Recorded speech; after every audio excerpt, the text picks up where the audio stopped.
voulais montrer comment on pouvait créer un effet d'apparition ou disparition d'un texte, mais ça pourrait être une image par exemple.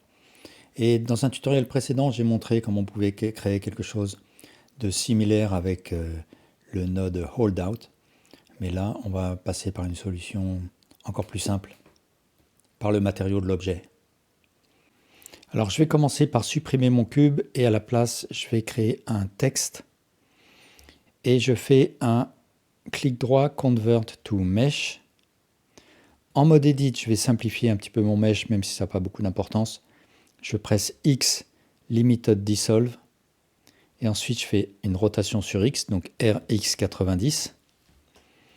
Et en mode objet, je vais faire un clic droit, Set Origin, Geometry to Origin, de manière à déplacer le mesh jusqu'à mettre l'origine en son centre.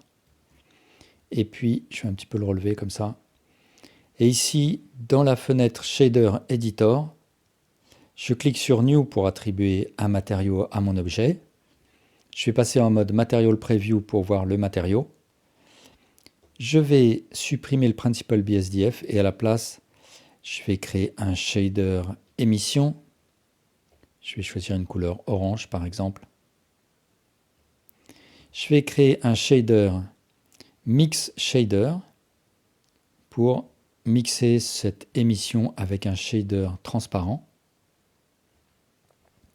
Alors comme je suis sous Eevee, je n'aurai pas de transparence par défaut. Pour avoir de la transparence, il faut que j'aille dans le panneau Material et sous Settings, je choisis Blend Mode Alpha Blend. Et donc là, j'ai un mix entre du orange, une émission orange et de la transparence. Alors moi, ce que je veux, c'est séparer la transparence du orange par une séparation nette. Donc ce que je vais faire, c'est brancher dans le facteur un converteur separate XYZ. Ensuite, je vais créer un converteur color ramp qui va venir juste après le separate. Donc, j'utilise la sortie Z et je branche le color ramp dans l'entrée factor du mix shader.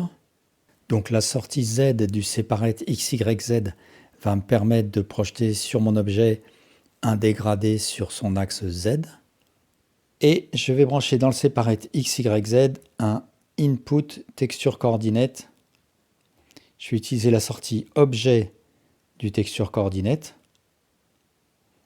Donc pour l'instant, ce que je peux voir, c'est que la projection se fait bien sur l'axe Z.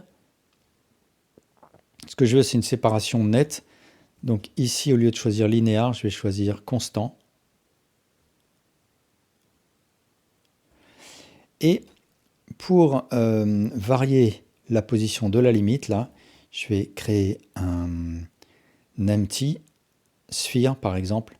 Je vais ensuite aller dans le panneau Data et réduire sa taille. Par exemple, je vais mettre 0,5.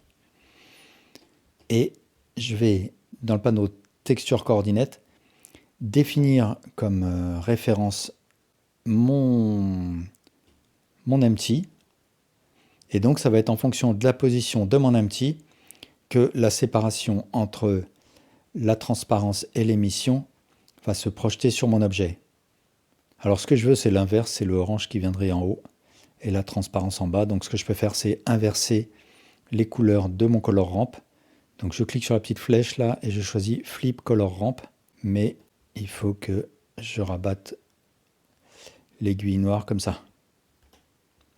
Et voilà, maintenant, pour animer, il suffit que je bouge l'empty ou bien je bouge le texte.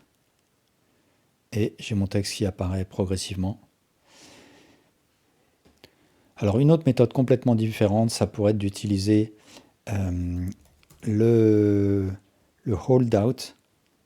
Donc donner à mon plan là, je vais faire un scale sur Z, un scale sur X. Donner à mon plan un shader holdout. Mettre de la transparence dans le panneau render sous film, je clique l'option transparent. Et je vais me mettre en mode render ici. Et si je décale mon plan, eh bien, il va masquer le texte et vice-versa. Voilà, bah, merci beaucoup pour votre attention.